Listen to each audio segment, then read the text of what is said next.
Muito bem, pessoal, boa noite. Estou esperando o meu colega Daniel entrar.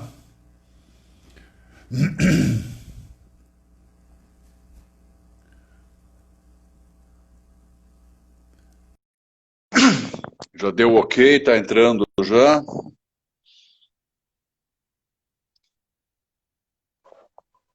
Boa noite.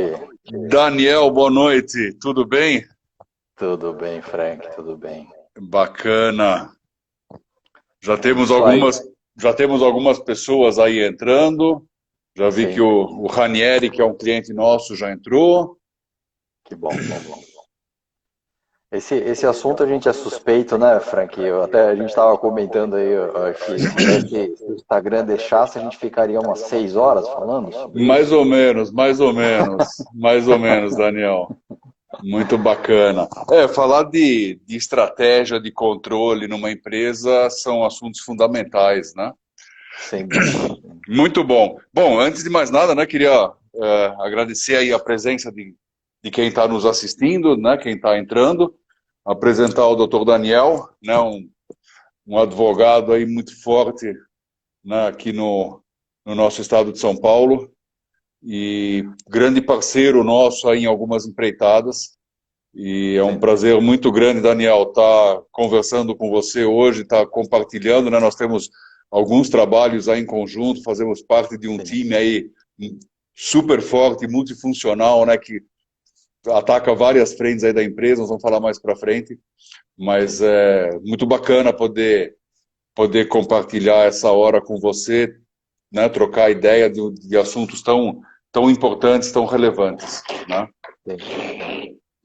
Da minha parte, novamente, sabe, é, a admiração que eu tenho aí, na verdade, a gente sempre se esforça para estar por perto, para pegar um pouquinho de experiência aí da sua história, aí, do que você já fez aí na sua vida profissional, e acho que com o tempo a gente vai criando vínculos até pessoais aí com a convivência. Então é um prazer enorme, agradeço muito, muito mesmo essa oportunidade. A gente tem falado bastante, né, do PEC 6 em 1, em outras lives e tudo, mas é a primeira vez só nós, né, para a gente se debruçar sobre esse tema tão interessante aí. Aham. E rapidamente, só para quem ainda não me conhece, né? Então, meu nome é Daniel Cabreira, eu sou advogado, tenho um escritório de direito empresarial. A gente entende o direito como mais uma ferramenta e uma ferramenta importante de decisões qualificadas, né? Então a gente não pensa no direito ou no advogado como aquele elemento que só chega quando o oficial de justiça bate na porta, né? Eu acho que o nosso enfoque é um enfoque de governança, é o enfoque de tentar nutrir o empresário de limites ou de alertas para uma boa decisão, né? E aí a somatória de boas decisões lá na frente, com certeza a gente encontra um bom negócio, né? Uma boa empresa, uma empresa saneada, né? E aí eu queria te devolver falando um pouco sobre esse nosso tema. Gostei desse nosso tema, né? Porque parece que a gente está falando de investimento, mas na verdade a gente não está falando de investimento, a gente está falando de empresa, né? O que você acha, Frank? Você acha que empresa é um investimento de risco ou não é um investimento de risco? Eu acho que ele é um investimento de risco para quem não está preparado, né, e para quem não se prepara para isso.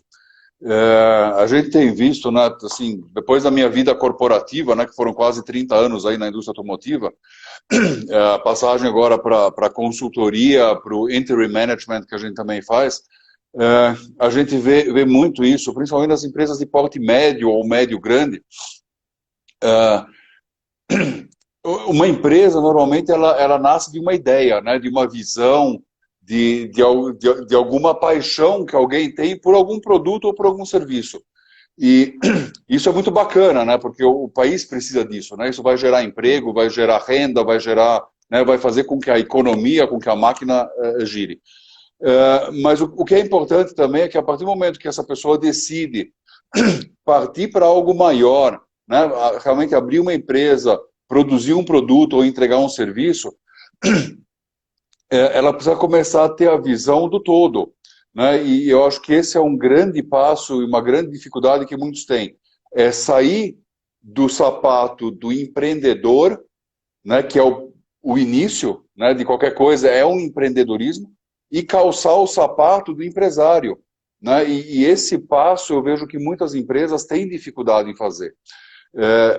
Ser empreendedor é uma coisa, é importante. Ser empresário é o passo seguinte, né? Porque ele tem que continuar com essa veia de inovação, de visão, de ideia, de paixão, tudo isso precisa continuar. Mas ele precisa ter o lado também, e por isso que a gente fala da estratégia e do controle, de entender a empresa dele como um todo, e de ter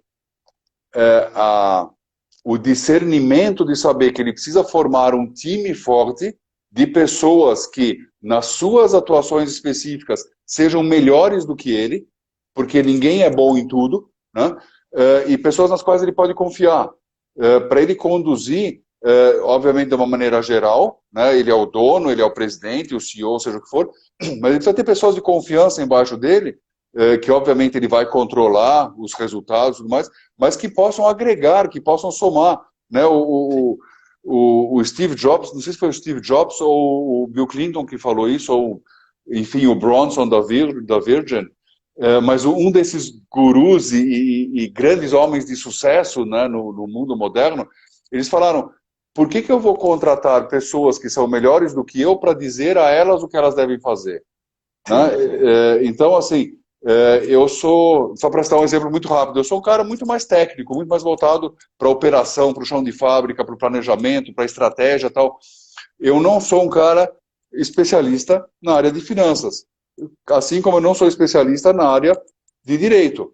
Então, o que eu faço nessas áreas? Eu preciso me munir de pessoas nas quais eu confio e que são extremamente competentes e falar: vamos em frente, vocês tocam essa parte e eu vou tocar a minha, mas a empresa tem que funcionar como um todo. E eu acho que esse é um grande desafio, né, do empresariado, e falo mesmo do empresariado brasileiro, de dar este passo, de sair do empreendedorismo e passar a ser empresário, né, e poder conduzir isso. Quer dizer, a empresa, ela não é um risco, desde que você esteja preparado, desde que você tenha essa ciência de falar: eu vou precisar dar esse passo. No começo é paixão, né? É o amor, é fantástico, mas depois aquilo precisa se tornar uma coisa sólida, né? Numa coisa robusta e que tenha uma vida muito longa.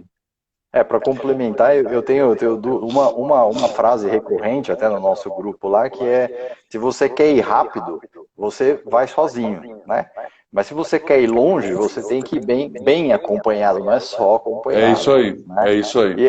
E um outro paralelo que eu acho interessante, e aqui eu vou usar a palavra aventureiro sem nenhum preconceito, sem nenhum demérito, na verdade aventureiro, como o meu pai é, por exemplo, gosta de ir para o Mato Grosso, pescar sozinho, gosta de mergulhar, lógico que agora, né, com uma outra energia, né, porque já está com 70 e poucos já. Mas esse é o aventureiro. O aventureiro é aquele que começa uma empresa com aquela paixão, né? Mas ele tem que se transformar num expedicionário, ou seja, ele tem que fazer um paralelo que é o Amir Klink, né? Porque que o Amir Klink faz tanto sucesso fazendo palestra? Porque o Amir Klink não sairia de qualquer porto se ele não tivesse e voltado profundamente a planejar cada parafuso dos barcos dele, a cada passo das viagens, né? E a gente às vezes vê, porque acontece, né, até por necessidade, às vezes, por paixão, por impulso, que as pessoas compram um barco, entre aspas, né, se abraçam num empreendimento, saem navegando e depois lá no meio do mar se dá conta de: puxa, para onde eu tô indo, né? Nossa, eu esqueci de trazer alimentos, né? Sabe, alguma coisa esqueci assim, a bússola, né? Esqueci a bússola. Então, o investimento, né, eu falo que um pouco também falando do nosso tema, né, ele é de risco para quem não está na reta, né? Porque é o seguinte: o investidor, aquele que está fora, que compra ações, olha para a empresa como um investimento de risco. Só que aquele que está né, é o timoneiro, é aquele que conduz a empresa, para ele, de forma nenhuma, né, como você bem disse, deve ser um investimento de risco. Esse, sim, tem que ser o expedicionário, aquele que vai planejar. E se não estiver fazendo isso agora, não tem problema nenhum, né? É importante ter a ciência de que ele precisa fazer, né? E aí você já deve ter se deparado com vários cases nesse sentido, né, Frank? De você ver um bom faturamento, né? Eu já tive contato com inúmeras empresas com faturamentos fantásticos. E quando você ia fazer a due diligence lá, ver o passivo era quase que proporcional, né? Eu acho que você já deve ter visto esse tipo de coisa, com desperdícios, com né, 2, 3 arranjos ali, você achou um caminho, né? Que até é legal trazer uns cases aí, se você puder contar uns aí pra gente, seria bom, né? Eu acho que isso é fundamental, né? Eu sempre falo, a gente precisa, né? A gente nunca, assim, eu sou de descendência alemã, mas sou apaixonado pela cultura japonesa, apaixonado, Sim, né? Eu acho um negócio fantástico, né? Eles renasceram das cinzas depois da Segunda Guerra Mundial e de uma forma muito sólida. Eu não vou dizer que foi rápida, mas foi muito sólida. Cada passo que as grandes empresas japonesas deram foram sempre pautadas com muita solidez, com muita robustez e muito certos do que eles fazem. E eu sempre falo que existe algo que nunca para, que é a melhoria, né? A gente nunca vai chegar na perfeição, nunca, absolutamente nunca, porque cada vez que a gente chega, a gente muda de patamar, a gente deve festejar, bacana, mas a gente já deve estar olhando para o próximo patamar. sim. E isso é uma coisa que está dentro da mentalidade dos japoneses, eu acho isso fantástico, né? É sempre buscar o que eu vou fazer hoje para ser hoje um pouquinho melhor do que eu fui ontem. E já vou pensar em amanhã, no que eu vou fazer amanhã para ser um pouco melhor do que eu fui hoje. E assim eles foram construindo, né, um império, como a gente vê hoje, né? A gente pega as montadoras hoje como um grande exemplo, né? A gente pega uma Toyota, uma Honda, uma Nissan, né? São montadoras que estão competindo aí de igual com os antigos Big Three, né, dos Estados Unidos, ou até com várias montadoras europeias, e estão aí até ultrapassando essas montadoras. Por quê? Sim. Porque eles têm a humildade, né, de falar, nós precisamos aprender todos os dias. Né? Então eu acho que isso é fundamental. Agora, né, com relação a esse desenvolvimento, aos cases, tudo que a gente controla, a gente tem chance de melhorar. Né? Porque sim, a partir do momento que eu começo a controlar, seja o desperdício, seja o gasto de energia, seja a performance das máquinas, a performance da equipe de venda, seja o que for, cada coisa que eu controlo, eu posso falar, poxa, amanhã eu posso estar um pouco melhor. Então, eu sim, preciso medir para poder evoluir. Né? Isso é muito claro. Então, e isso é algo que eu acho que a cultura japonesa ela nos traz isso de uma forma muito clara, né? E essa busca, né? Eles têm lá os 7 grandes desperdícios deles, né? A superprodução, o refúgio, enfim, né? O transporte, o manuseio, tudo isso. Isso é fantástico, a gente vê que a gente tem tantos desperdícios que aparentemente são tão pequenos, mas na soma e no final do mês, aquilo representa milhões. Muita coisa. Né? Então, a gente tem que realmente colocar uma lupa em todos os desperdícios. Né? Obviamente, fazendo um Pareto, começando sim, pelos maiores, para ter os ganhos rápidos, e depois procurar todos eles. Você sabe desculpa te interromper, Frank, mas só para complementar também, sabe, os 2 clientes mais sintonizados com minha forma de trabalho no escritório, eu considero os clientes mais queridos até, e tem um deles que é de 15 anos, faz 15, acho que até agora está fazendo 16 anos que eles são meus clientes, são de japoneses, as 2 empresas. Uma é uma construtora, que é de uma família japonesa, e outra, eles são investidores também na área de imóveis, mas eles fazem administração de imóveis próprios. Eles constroem o negócio dele a cada grãozinho de areia todos os dias, e inclusive no jurídico. Porque eu não faço grandes pareceres para eles, óbvio, tem uma coisinha ou outra de estruturação, de negócios, de lançamento de obras, etc. Mas o que é típico do perfil é, todo dia ou cada um dia sim, um dia não, tem uma consultinha pontual que eles vão alinhando as coisas, mas e se acontecer isso e aquilo? Todo dia eles põem um tijolinho, e fora a Uhum, fidelidade, a confiança, né? Porque é difícil de você conquistar, mas quando conquista, a gente tem um vínculo de confiança e uma fidelidade, eu acho que esse é um perfil bem especial mesmo, né? E aí, uhum. falando em planejamento, né? Ambos, né?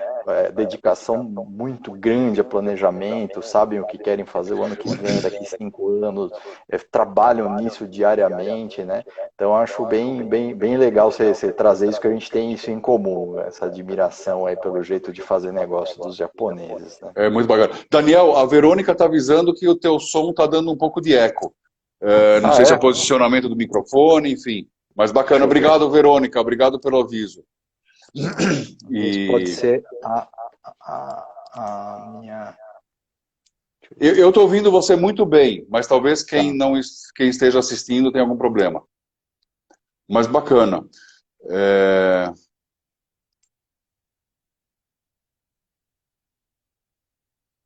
Travou. Daniel?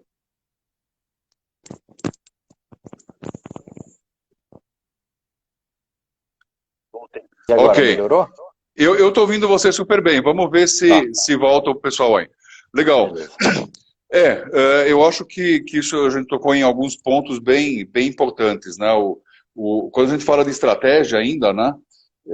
Seguindo isso, a gente fala muito de planejamento estratégico, né? E isso, para mim, é um dos pontos fundamentais, né? A gente saber, a gente não deixar que cada dia seja uma surpresa, né? Sim, É a gente escrever a nossa história e não deixar que os outros escrevam a nossa história, né? Quando a gente fala da história da empresa, né? sim. Então é planejar mesmo, né? É passar pelos pontos, né? E assim, quais são os pontos fundamentais de um planejamento, né? Assim, para mim, só para dar alguns highlights para a gente poder discutir, né? Beleza. Assim, definição de produtos, né? O que eu vou produzir? Definição de volumes, né? Quem são? O quanto eu vou produzir de cada produto, quais são os meus clientes, como está o mercado, como está a minha concorrência, eu estou sendo inovador naquilo que eu estou apresentando. O terceiro passo, o planejamento dos recursos. Que recursos eu vou precisar para conseguir realizar aquilo que eu pretendo em termos de faturamento, né? O passo seguinte é um custeio. Quanto vai me custar tudo isso? Passou o custeio, eu vou precisar investir, e aí a gente entra para o resultado, né? Qual é o retorno financeiro que eu tenho desse planejamento estratégico? Eu estou dando uma pincelada, obviamente, muito rápida, né? São Sim, etapas muito que tem um certo grau de complexidade. E a partir do momento que eu tenho um retorno financeiro positivo ou que bata com a meta que eu estabeleci, né? Eu falo, eu quero um resultado de, sei lá, 1 milhão no ano, 1 milhão no mês, 10 milhões no ano. A partir do momento que eu consigo, com esse planejamento estratégico, chegar neste resultado financeiro, que a meta de uma empresa é ter resultado financeiro, e esta é a primeira meta, porque se sim. ela não alcançar esta, ela quebra, e é simples assim, aí entra a segunda fase, por isso a gente falou de estratégia e controle. A partir do momento que eu tenho um planejamento estratégico feito, aprovado por todos, e falando, é isso que nós vamos fazer, esse é o caminho, vai nos dar um resultado de 10 milhões no final do ano, né? Aí entra a parte do controle, né? Da execução e controle. Vamos executar aquilo que foi planejado e vamos controlar se aquilo que executamos está realmente dando resultado. Então, Sim. isso é algo que a gente leva muito para os nossos clientes, né? De falar, cara, não basta você planejar, o papel aceita tudo, né? Bacana, no papel a gente faz os PowerPoints mais lindos, mas é o dia a dia, Daniel, né? E você sabe disso, nós já fizemos alguns projetos aí bacanas.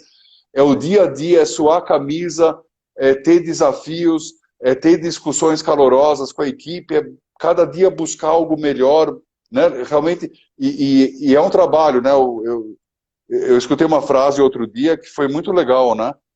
O caminho para o sucesso, não existe elevador que leve você para o sucesso. Você tem que Sim, galgar cada degrau da escada para chegar lá, né? E é sem dúvida. suado mesmo, porque são muitos degraus.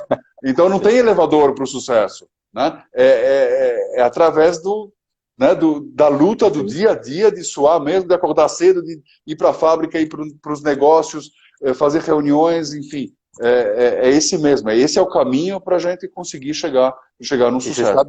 você sabe que no jurídico, e o pessoal que está acompanhando, se puder me falar se meu som voltou ao normal, que eu troquei de rede aqui, vamos ver se melhorou, senão a gente tenta outras Eu acho que a alternativas. Verônica deu um joinha. Deu um Então joinha, tá? eu acho que Beleza. melhorou o que você fez sim, Daniel. Você sabe que a gente tem uma vertente, né? Até eu já advoguei alguns anos para a empresa de transporte, né? E aí tinha muito essa questão, que era um início, né? Da questão de governança ser algo importante, isso há muitos anos atrás. A gente veio trazendo isso. E no jurídico existe essa construção, dá para fazer uma atuação do jurídico nessa construção, tanto de você atuar nas reuniões de construção do planejamento estratégico, mas também você olhar, porque tem muitas vezes vai haver ações judiciais que são inevitáveis, né? Só que naquela ação judicial tem muito aprendizado para a empresa, né? Então, esse enfoque de você pegar a gente entende na nossa área como a ação judicial, aquela final da linha, né? Você tem muito o que aprender olhando aquele processo, o que ensejou aquele processo, qual foi a falha da nossa parte pensando como empresa, né? Né? Qual foi a falha ou qual foi a ausência de controle que gerou aquele processo judicial e trazer isso de volta para o colo do gestor para poder fazer aquilo não acontecer novamente. Né? Isso é um dos enfoques, né? Outro enfoque, obviamente, de governança, você ter regras claras, controles claros e etc. Né? O enfoque de contrato não é desconfiar da outra parte, né? Contrato é um manual de instruções da relação entre as partes, né? Então, se você tiver um contrato que é completo, a tendência de você ter um conflito é muito menor, porque deu um problema, né? Vai lá, pega o contrato e olha aqui a cláusula que diz sobre aquilo que a gente tinha dúvida, né? Agora, você não tem o contrato, quem que vai resolver? Normalmente é o juiz, né? Normalmente é o juiz. Então, é possível trazer estratégia e trazer o planejamento como um atributo, né? Uma atribuição do jurídico também. O jurídico não é uma atividade acessória, ela faz parte ali do dia a dia. É possível fazer isso e eu acho que agora, principalmente com a força que está ganhando governança, compliance, né, lei de lavagem de dinheiro, anticorrupção e a LGPD, isso não vai ter para onde escapar, isso vai ter que fazer parte do dia a dia, né? Mas eu queria trazer uma vivência minha, Frank, eu queria ouvir, e essa na verdade é até uma curiosidade minha, pessoal, um pouco para você comentar, né? Então, eu, há 2, 3 anos atrás, tive uma vivência que a gente tem até hoje, algo que eu gosto muito de fazer, que é atender startups, estar nesse mundo de tecnologia, né? E aí, há 2, 3 anos atrás, até mais, acho que 3, vivenciar essa tecnologia, eu falei, preciso colocar isso no escritório, né? Preciso achar alguma tecnologia para ir lá e colocar no escritório, pelo menos, né? Casa de ferreiro não vai ser mais, o espeto não vai ser mais de pau, né? E aí, bom, algumas tecnologias acessórias, por exemplo, para contratar correspondentes, que são advogados de outras comarcas, né, que a gente tem processo aí pelo estado de São Paulo todo e por alguns outros estados, sempre foi uma dificuldade, a gente achou uma plataforma que fazia, mas é acessório, não era core, né? Quando chegou na tecnologia para colocar no core, no dia a dia, para controlar tarefas, etc., aí travou, né? E aí me deram um toque daqueles muito simples, né? Daniel, se você não tiver procedimentos claros e não investir em pessoas, a tecnologia não vai te resolver nada, né? Isso eu experimentei na prática, né? Você tem essa vivência? É isso aí mesmo, Frank? Sim. Deixa eu voltar um pouquinho no assunto que você falou de governança, né? Tá. Só para completar e reforçar aquilo que você falou. A governança hoje ela é algo tão importante, e justo o nome que você mencionou, compliance, né? Que hoje, para você fazer qualquer negócio com empresas americanas, se você não tiver uma estrutura muito firme, né, de governança, de compliance, com os procedimentos escritos, claros, com protocolos, com atas, enfim, tudo isso, você não tem nem chance de fazer negócio com essas empresas. Né? Quer dizer, está virando um pré-requisito você ser uma empresa correta, limpa, Sim. em todos os aspectos, no aspecto ambiental, no aspecto social, no aspecto jurídico, né, que é a parte que você é mestre, enfim. Sim. Então, é cada vez mais importante a gente ter essa limpeza, né, e assim, essas ações que nós estamos vendo no Brasil hoje, Lava Jato, corrupção e tudo mais, só vem reforçar Sim. que, assim, está fora de moda fazer negócios tortos.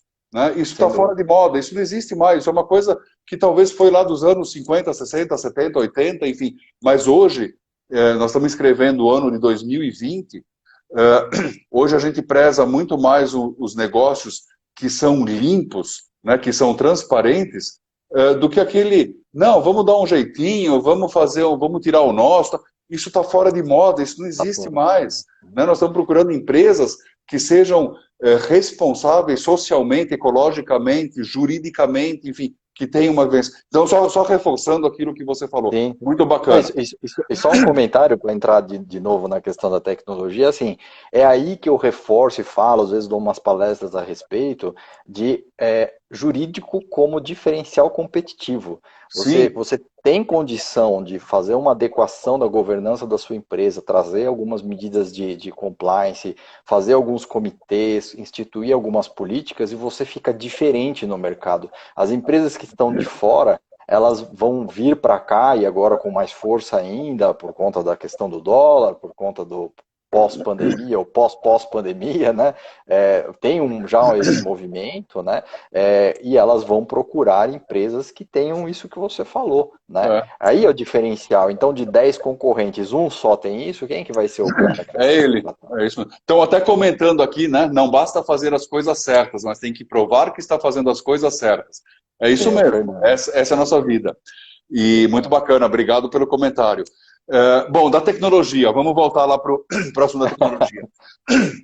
Quando a gente fala de tecnologia, né, e a gente vê cada vez mais empresas caminhando para certificações, né, para ISO 9000, ISO 14000, tantas outras ISOs que existem outras normas, né, específicas de cada setor, do alimentício e tudo mais. O que a gente sempre recomenda para os nossos clientes? Eu falo, escrevam primeiro o processo como ele é. Como vocês fazem o processo hoje? Depois verifiquem se o processo está acontecendo desse jeito. Né? Se não tiver, façam as correções devidas. Depois vocês automatizem. Depois vocês coloquem isso numa plataforma, num software, num sistema automatizado.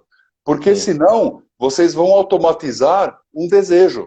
Né? Isso é a pior coisa que existe. Né? Se vocês têm um processo hoje que tem algumas irregularidades, tem alguns quebra-galhos, que tem algumas coisas que está até funcionando. Então, e se vocês sistematizarem isso, vocês vão ter problemas. Né? Porque o sistema ele é binário, é 0, 1, não tem quebra-galho. Né? Então, vocês vão sistematizar alguma coisa que não está bacana. Então, não vai funcionar. E se vocês sistematizarem um mundo ideal, o mundo atual não vai se encaixar nesse mundo ideal. Vocês vão ter problema também. Então a gente fala, vamos desenhar os processos e de preferência na parede, de uma maneira muito simples, usando flipchart e post-its, né? Fazendo um value stream mapping, né, dos processos para entender eles, corrigi-los, implementar as correções na empresa, não digo nem na fábrica, eu digo na empresa, porque muitas coisas começam lá na área comercial, em vendas, passa pelo PCP, entra na fábrica, vai para a expedição, então acaba, são coisas que atravessam vários departamentos. Vamos escrever o atual, vamos fazer o futuro, vamos levar a fábrica para o futuro, a empresa para o futuro, e aí sim vamos automatizar. Aí a gente pode entrar com softwares, com automação, com sistemas lindos que já gospem os gráficos, as informações bacanas, mas tem que passar por isso, porque senão não vai ter sucesso. E depois todo mundo vai falar, tentamos implementar um sistema, mas não deu certo. Não vai dar certo. Né? Nós estamos, e com a mudança, quando a gente faz esse redesenho de processos, a gente tem que fazer ele também envolvendo todas as pessoas. Não pode ser só o dono da fábrica e 3 ou 4 executivos. Não, a gente tem que envolver até todas as pessoas, os analistas, os compradores, os vendedores, o chão de fábrica, todo mundo, para falar, pessoal, esse é o nosso futuro, é isso? Então vamos dar esse passo. Então acho que a tecnologia ela é muito bacana. ela é importante, mas a gente precisa saber se preparar e preparar principalmente o mindset, né, a mentalidade de todos da empresa para dar esse passo, que é fundamental, é importante, mas se não estiver preparado, o tombo pode ser grande. É. O Fernando ele está falando um negócio interessante, né? Que é automatizar a burocracia e não aceitar evoluir, né? Eu tive um exemplo, Franqui, agora muito atual, muito atual, né? Eu tenho feito junto com dois parceiros, né? Um é a Ravel, né? Que até você conhece, Sim, e José o outro Maria. é um gestor de projetos. Ele é focado em LGPD. A gente está fazendo implementação de LGPD nas empresas, né? Da Lei Geral de Proteção de Dados, né? E aí a gente foi chamado para uma empresa, a gente está iniciando um trabalho lá. A primeira determinação do diretor de TI foi o seguinte: ele falou, olha, eu me antecipei, eu já contratei algumas ferramentas de tecnologia aqui e a gente precisa fazer todas elas funcionarem, né? Só que entre nós aqui, né, é, a, du, ali, duas ou três delas não são necessárias, né? Então o que que ele fez? Ele, ao invés de mapear primeiro, que é o que a gente está fazendo lá agora, e a gente já descobriu que não vai precisar da tecnologia, né? Então, ao invés de mapear os processos, os procedimentos, ver que dado pessoal ele trata, por onde entra esse dado, onde fica arquivado, que é o processo mais ou menos ali de implementação, muito semelhante com o que você faz também, né? Mão na massa, né? Ao invés dele olhar isso e depois, ao final, ver que tipo de tecnologia ele podia ajustar, assim, minha opinião é assim, deram uma pressionada quando começou essas histórias de LGPD, ele foi, saiu na frente e comprou as ferramentas, né? E agora, para justificar o investimento, ele quer que a gente faça as ferramentas funcionarem, ainda que elas não sejam tão essenciais assim, né? E a gente está fazendo uma coisa mais simples, mas que vai funcionar muito melhor, né? E estamos entrando agora num consenso, é por isso que eu estou podendo até falar. A gente já entrou num consenso de que, como ele é sócio da empresa, ele já assumiu que ele se precipitou ali, né? Então já sabe que a gente vai por um caminho simples e que vai funcionar, né? Ou seja, ferramenta por si só, se você colocar ela de pé, né, ela não caminha sozinha, né? Ela precisa de gente, precisa de processos claros, né? Muito bom. Bacana esse teu comentário e assim, quando a gente entra nas empresas, né, nos clientes novos, até antes de entrar, e acho que isso é um ponto comum nosso, né, a primeira coisa que a gente faz é um diagnóstico, né, para saber que ferramentas que eu vou usar. Né, eu preciso primeiro entender qual que é o momento, porque nós entendemos que cada empresa é única, não existe uma solução, né, uma aspirina que vai resolver a dor de cabeça de todas as empresas, não existe. E cada empresa tem um momento único também. Então a gente precisa entrar nessa empresa primeiro. E isso é rápido, né? Em questão de alguns dias a gente consegue entender, né? E aí a gente define quais ferramentas usar e em qual sequência a gente vai usar essas ferramentas. Sim, Né? sim. Porque muitas vezes tem pessoas que falam, ah não, eu vou fazer um value stream mapping, eu vou fazer um Kaizen, eu vou fazer um Kanban, eu vou fazer, enfim, né? Calma. O que nós precisamos fazer e sempre olhando para onde? Para o caixa. Né? Quem manda na empresa, aliás, quem manda não, o que a gente precisa olhar sempre é ter foco no caixa da empresa, na geração de caixa.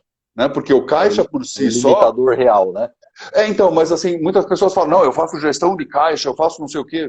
Bacana, é importante fazer, importantíssimo. Mas o caixa é consequência do quê? De uma gestão bem feita ou não bem feita. Sim, né? Ele vai ser a consequência de algo que se fez ou se deixou de fazer. Então você fala, fazer gestão de caixa, bacana, mas antes disso, entenda que o caixa é consequência. Então, nós precisamos definir quais são as ferramentas que eu vou usar, em qual sequência, para garantir que o meu caixa tenha uma crescente e que eu consiga fazer fluir os processos, os fluxos, os materiais dentro da fábrica o mais rápido possível para fazer com que o caixa, que o faturamento aumente. Então, esse é um trabalho muito gostoso, né? De a gente falar, essa sequência nós vamos fazer, por aqui a gente vai, e no meio do caminho a gente muda às vezes, porque alguns fatores novos acabam acontecendo e entrando, e a gente fala, opa, bacana até aqui, agora vamos para cá, porque aqui o caminho está mais rápido. né? É legal você falar, né, Frank, que assim, duas coisas, né? Primeiro que é impossível, independente da complexidade, do tamanho do negócio, aquele empreendedor que virou empresário dominar todos os assuntos envolvidos numa empresa, independente da complexidade do negócio, né? Aquele Manuel da padaria, que eu fazia a conta de cabeça, então ele punha o lápis aqui, então já saía as contas. Esse hoje é difícil, você mesmo numa padaria, você vê, já estão usando informática, né? Os negócios ficaram complexos em todos os sentidos, né? Então não dá para o gestor dominar tudo isso. Aí eu queria aproveitar isso até porque você falou que a sua área tem relação com o fluxo de caixa e a gente está falando aqui de um jurídico que tem uma sinergia de trabalho, você vê que a gente falou de pontos de trabalho comuns, né, entre né, quem iria, de repente, chegar e ver, putz, aonde que o jurídico se comunica com a consultoria de produtividade, né, que vai estar lá na produção da empresa, né? É Claro. legal a gente falar um pouquinho sobre o PEC 6 em 1, que dor que a gente resolve, né? Porque eu acho assim uma questão e um desenvolvimento aí que a gente conseguiu bem interessante, né? De unir essas 6 empresas e porque de 6 vira um, né? Acho que essa é a nossa ideia, né? Aí seria legal você também explicar um pouquinho que você fala Legal. melhor que eu. Bom, bacana. Então vamos lá. Não, você fala muito bem também, Daniel. Imagina. Você tem o dom da palavra. Mas vamos lá. Bom, Daniel e eu, nós fazemos parte do BNI, né, que é uma organização mundial de networking, realmente extremamente bem estruturada, muito bacana.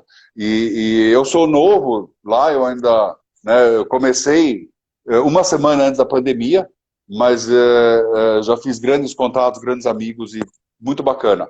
E o que nós fizemos? Nós, dentro desse grande grupo que é o BNI, nós identificamos empresas, né, que têm algumas coisas em comum, né, e que podem ter em comum algum cliente. Então nós juntamos aí 6 empresas, obviamente que o BNI é muito maior do que isso, né, só o nosso grupo são mais de 60 empresas, né, com as quais a gente conta e troca e faz indicações, e é muito bacana isso, mas nós juntamos essas 6 aí para buscar algumas coisas dentro do mercado. E essas 6 empresas que o Daniel comentou, né, são assim, empresas que podem juntas, né, alavancar o foco da indústria, né? Foi nisso que a gente se concentrou na área industrial.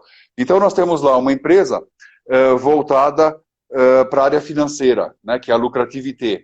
Não, então está lá a Cláudia Jacó, o marido dela, o Luciano, né, então eles são os feras aí para entender a situação financeira da empresa, fazer um DRE, fazer um fluxo de caixa, né, realmente entender onde a empresa se encontra, né, eventualmente renegociar dívidas, alongar pagamentos, enfim, então toda essa parte está com eles. Então é uma das parceiras nossas, né, Daniel, é a Lucrativité.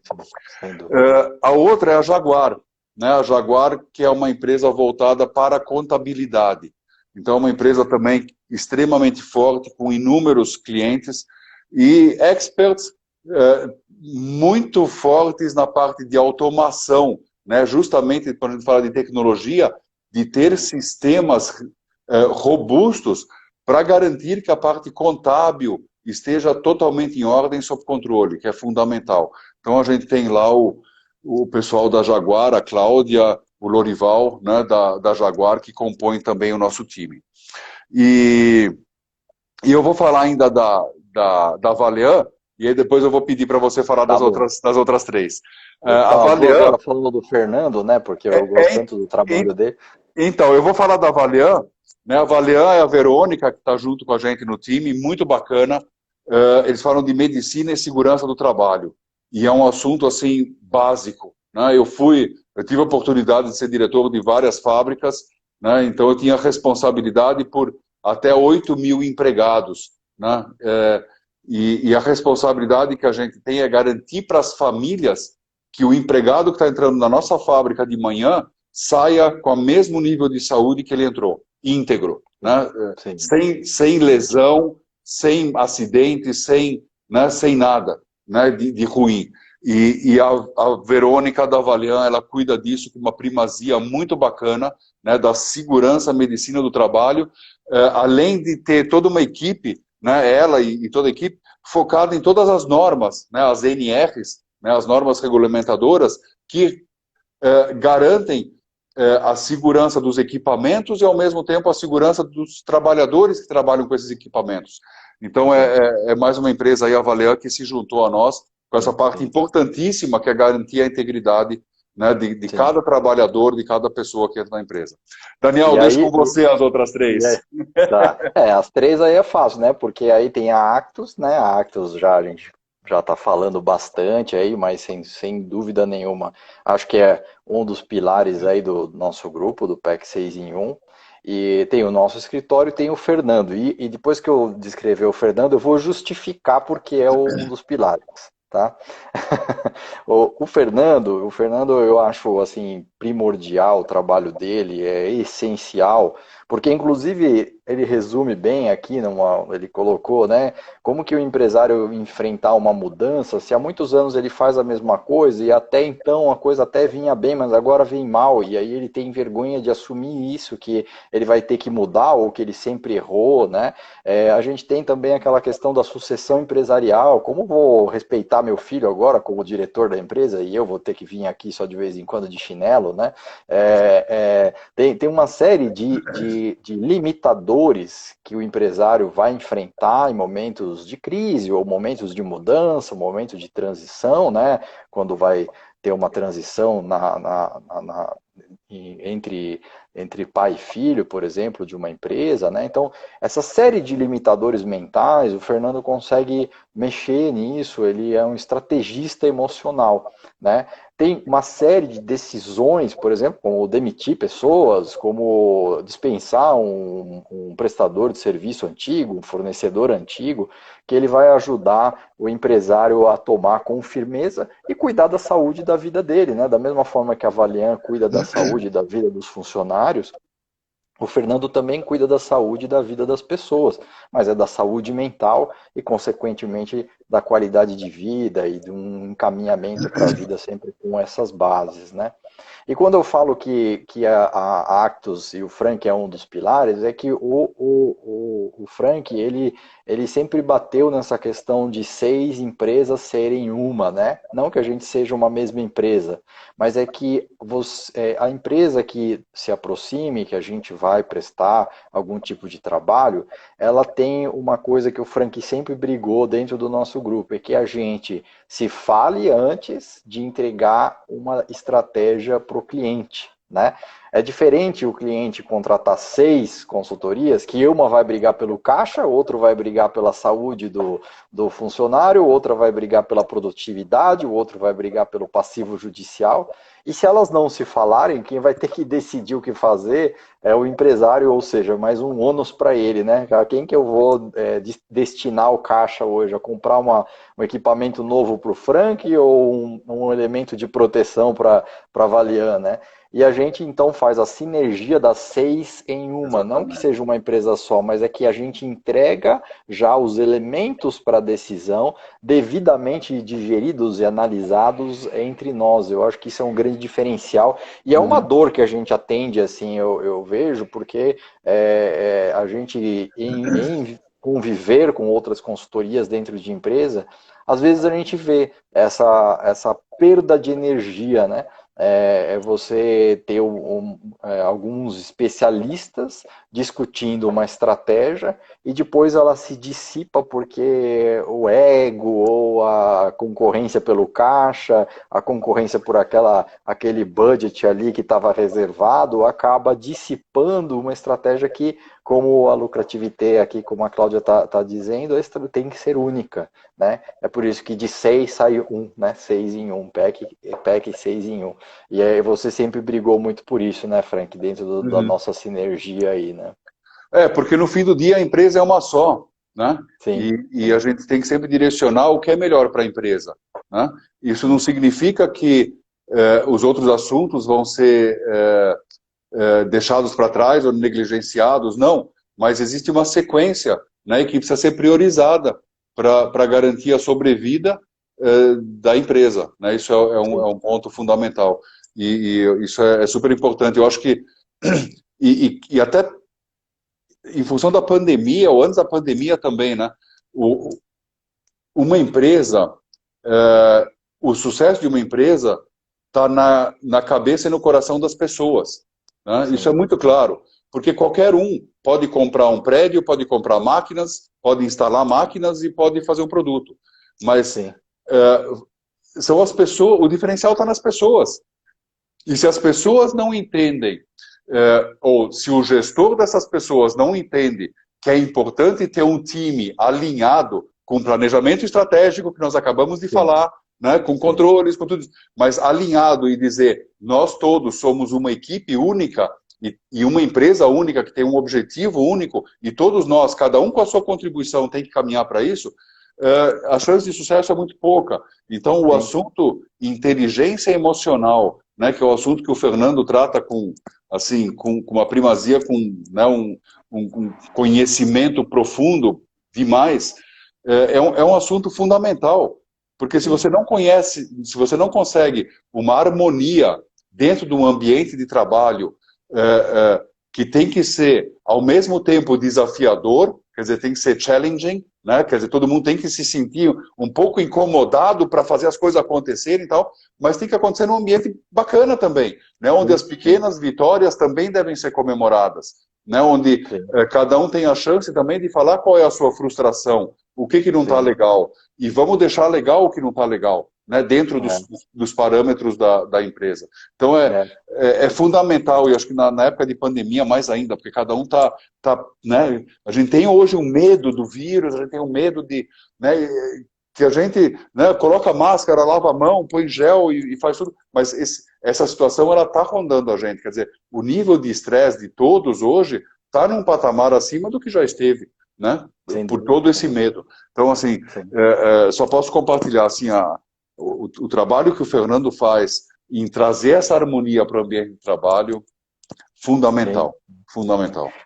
Você vê que ele está comentando aqui, né, também, né, ele disse, né, que a empresa é movimentada por pessoas, e pessoas movimentadas, né, movimentadas por serem reconhecidas, né, criam um mindset extraordinário, né, e aí a gente se remete de novo ao planejamento e aos controles, né, porque se não tem planejamento e controle, para onde que nós vamos, né, o que a gente ganhou, o que a gente alcançou, né, era para chegar aqui, não era? Olha, hoje eu vendi muito, vendi todos esses produtos aqui, mas esses não era para vender mais, era para vender o outro, né? Então ele achou que era tudo do bem e daqui a pouco é tudo do mal, né?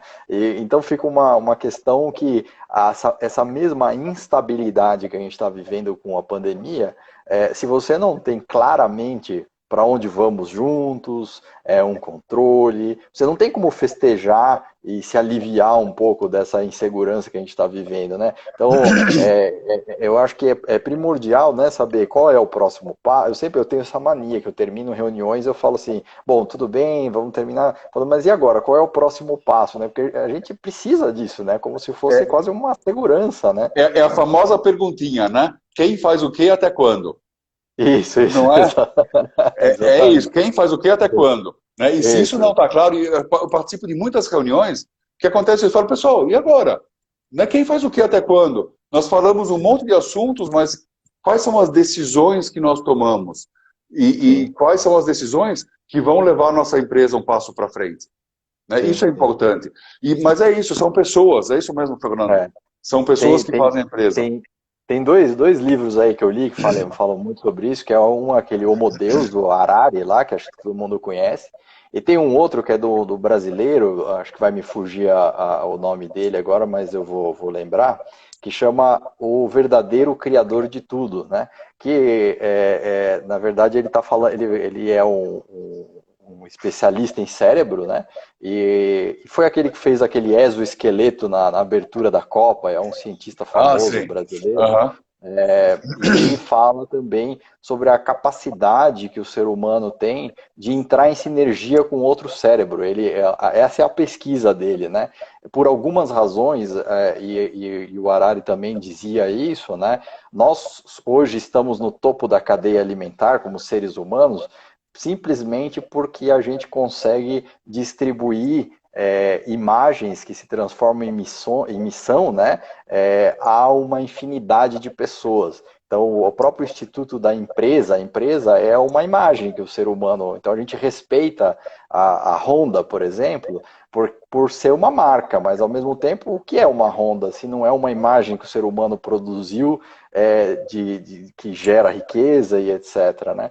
Então, essa mensagem que vai se dissipando entre os cérebros, as mentes e as nossas realizações, nossas vontades, é o que nos diferenciou dos demais animais do mundo, né? Os dois defendem mais ou menos essa tese, né?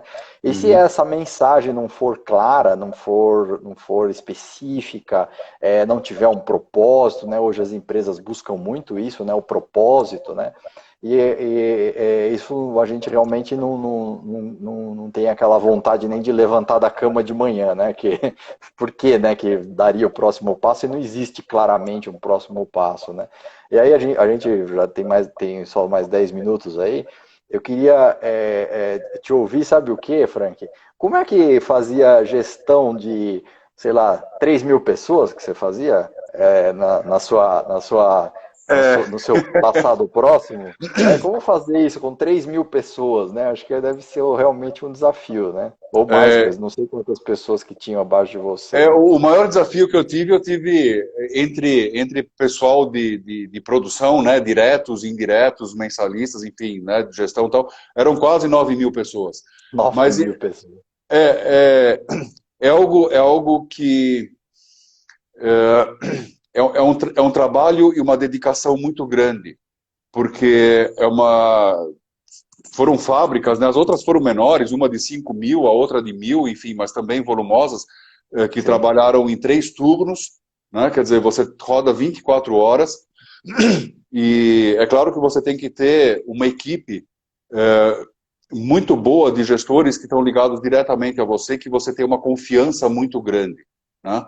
E acho que esse é um primeiro passo fundamental, né? Você ter pessoas que estão ligadas diretamente a você, ou para os primeiros 2 níveis abaixo, que você tenha realmente confiança e que você construa junto com eles o modus operandi, como é que nós vamos administrar esta fábrica, como é que nós vamos administrar, né, como é que nós vamos combinar de fazer isso para chegar nos resultados que o presidente da empresa espera de nós. Né, porque isso precisa estar garantido. Né? E eu falo que é muito trabalhoso porque eu sempre trabalhei em equipe. Né? Eu sempre gostei muito de ouvir as pessoas, porque eu tenho muito claro para mim, né, assim, passei 30 anos na automotiva, estou há quase 5 anos no ramo de consultoria, tenho uma experiência, mas eu não sou dono do mundo, eu não sou dono de tudo, eu não conheço tudo. O que eu conheço é desse tamaninho, né? Perto do que as outras pessoas das empresas podem colaborar. Então, o trabalho que eu faço, ele suga uma energia grande minha, sugava na empresa, suga hoje também. Por quê? Porque eu estou muito certo de que quanto mais pessoas você envolver num processo, na solução de um problema, no redesenho de um processo, na solução de um problema, tanto melhor vai ser a solução desse problema. Né? Eu vou resolver um problema de uma maneira, o Daniel vai resolver de outra. Se nós dois nos juntarmos, nós vamos achar uma terceira maneira que vai ser melhor do que a minha ou melhor do que a sua. Né? E eu acredito muito nisso. Então o trabalho ele é desgastante, né? É fazer reunião de madrugada, é acordar às 3 da manhã para pegar a saída do 3º turno, é tudo isso. Então, primeira coisa, a equipe, né, a gestão, e mesmo assim tentar manter contato com essas 9.000 pessoas, de alguma maneira. De alguma maneira. Né? É claro que a gente não vai ter contato com todos os dias, é impossível, mas eu fazia reunião com as equipes de madrugada, no primeiro, no segundo, no 3º turno, no fim de semana, eu ia bater papo com as pessoas, eu andava muito no chão de fábrica, muito, né? Cumprimentava as pessoas, ia ver quais eram as dificuldades que eles tinham. Quando a gente tinha problema no processo, eu descia pessoalmente para entender, para ver. Quer dizer, além dos contatos assim, mais programados, eu estava sempre na fábrica, né? E assim, fábrica enorme, né? De vários prédios, enfim.